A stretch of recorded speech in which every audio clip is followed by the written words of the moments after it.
Hey guys, Adam again from Illumaesthetic. We're here to do another tutorial. The previous tutorial was how to do the plate frames if you had Illustrator or Photoshop. This one we're going to show you how to do. It's a little more basic, but this basically allows you to do it without having those tools. It's basically free software. What we're going to do is we're going to go to drawings.google.com to go to this page, and I'm just going to jump right into it. So first thing you're going to want to do is go ahead and download the templates on our website, which is the design your own plate frame, and then here. Then I'm going to go to page setup, custom.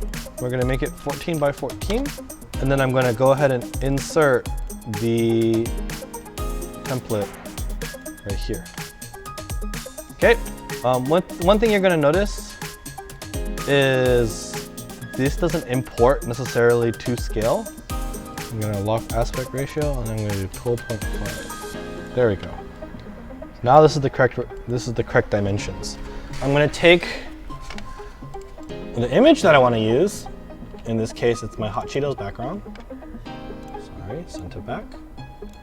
And the template should only provide an outline. So from here, you can size it however you want. So I can make it smaller, whatnot. And really, this is all we need to get this done properly. Feel free to play around with this tool.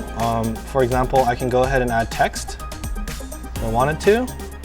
So right here, let's just say Hot Cheetos are good. Drawings will give you a bunch of fonts you can use, and then you can also mess with colors however you like. So it's pretty straightforward. Just like that. So then what you're going to do is, once you're happy with this layout, or however you want to print it, you're going to go here. You're going to go ahead and download it as scalable vector graphics. And then you go ahead and take this, name it how you want, and then place your order. So I can go to custom, add to cart, and then when I do buy it, make sure once I check out, I'm going to go ahead and email this image file over to sales@illumaesthetic.com with your order number.